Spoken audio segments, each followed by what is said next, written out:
Shalom saudara-saudara yang terberkati karena telah tekun berjalan melewati semua penderitaan bersama Kristus. Kiranya Allah Bapa senantiasa memberikan kita kesehatan dan perlindungan dalam hari-hari yang kita lalui.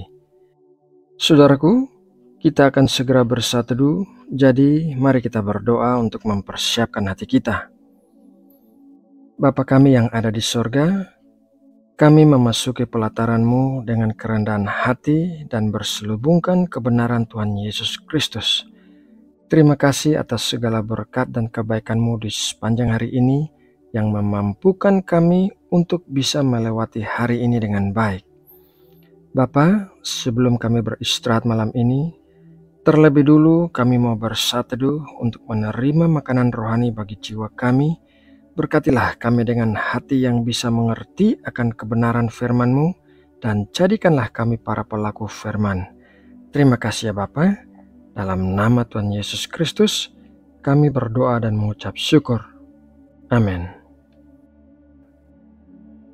Saudara yang terkasih di dalam Kristus, kisah pembunuhan pertama tercatat di Alkitab dalam Kitab Kejadian pasal 4, di mana Kain membunuh Habel adiknya karena masalah persembahan. Diceritakan dalam awal kitab Kejadian pasal 4 bahwa Adam dan Hawa saat itu memiliki dua anak laki-laki, yaitu Kain dan Habel. Kain adalah seorang petani, sementara Habel adalah gembala kambing domba. Pada saat Kain dan Habel memberikan persembahan mereka kepada Tuhan, Kain mempersembahkan sebagian dari hasil tanahnya kepada Tuhan, sementara Habel mempersembahkan anak sulung kambing dombanya. Dikatakan dalam kisah tersebut bahwa Tuhan mengindahkan Habel dan persembahannya, sementara Kain dan persembahannya tidak diindahkan Tuhan. Hal itu membuat Kain panas hati dan mukanya muram sehingga Tuhan menegurnya demikian. Kejadian 4 ayat 6-9. Firman Tuhan kepada Kain, "Mengapa hatimu panas dan mukamu muram? Apakah mukamu tidak akan berseri jika engkau berbuat baik?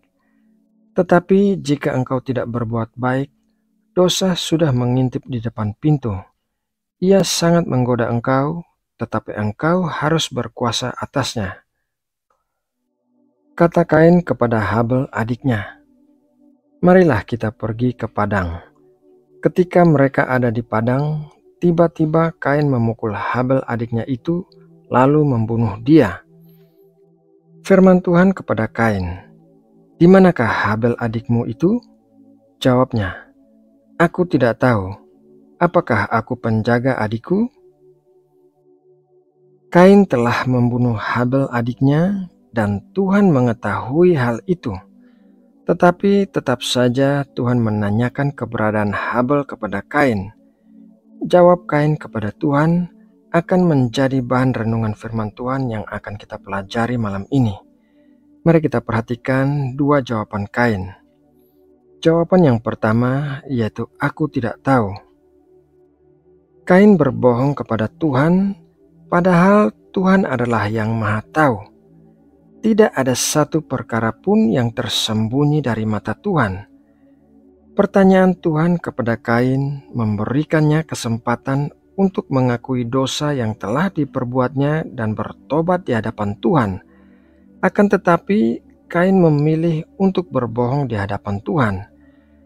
Sampai saat ini pun, banyak orang sering menjawab dengan gampangnya, "Aku tidak tahu," meskipun sebetulnya ia mengetahui jawabannya.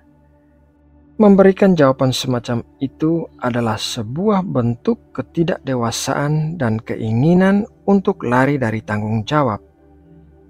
Firman Tuhan mengajarkan kita untuk memberikan jawaban dengan jujur, seperti tertulis dalam Matius 5 ayat 37.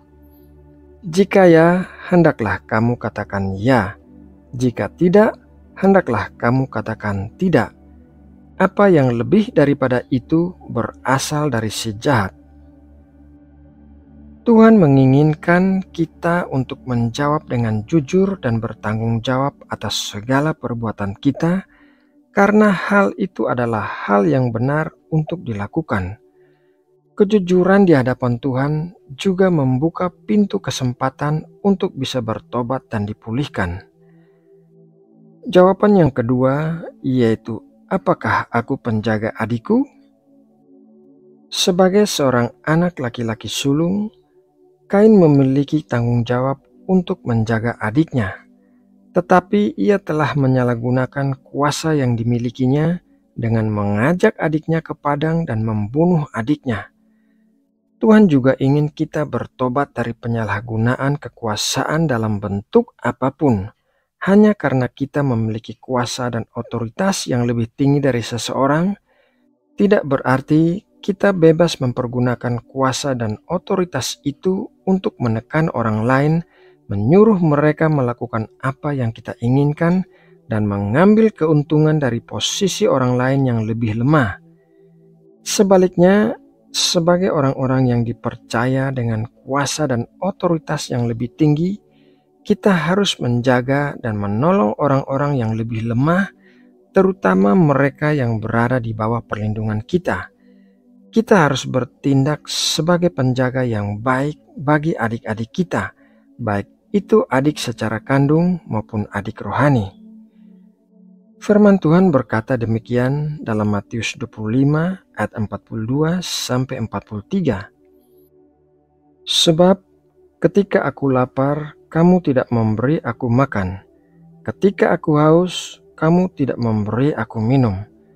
Ketika aku seorang asing, kamu tidak memberi aku tumpangan. Ketika aku telanjang, kamu tidak memberi aku pakaian. Ketika aku sakit dan dalam penjara, kamu tidak melawat aku. Sebagai seorang penjaga bagi adik-adiknya, kita harus memperhatikan orang-orang yang lebih lemah dan menolong mereka dalam kesusahan mereka. Itulah yang Tuhan inginkan untuk kita lakukan. Saudaraku yang terkasih di dalam Kristus, demikianlah renungan firman Tuhan malam ini. Semoga melalui renungan ini, Roh Kudus bekerja di dalam hati dan hidup kita, serta mengubahkan cara kita berpikir. Mari kita berdoa untuk menutup renungan ini. Bapa Surgawi, terima kasih atas berkat firman-Mu malam ini yang mengajarkan kami tentang kejujuran dan tanggung jawab, belas kasihan bagi sesama kami yang lebih lemah. Jadikanlah kami para penjaga adik yang melakukan firman-Mu dengan penuh ketaatan. Pakailah hidup kami untuk menjadi berkat bagi orang-orang yang membutuhkan.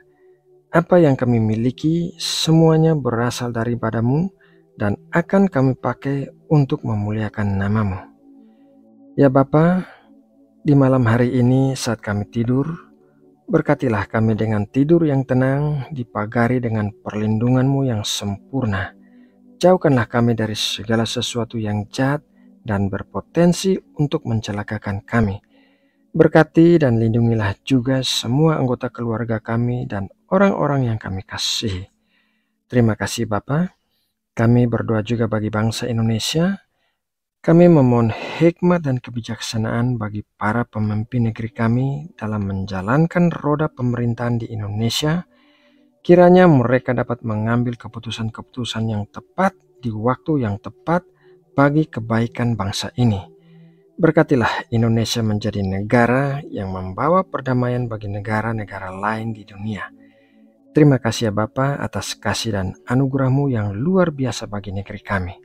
Dalam nama Tuhan Yesus Kristus, kami berdoa dan mengucap syukur. Amin.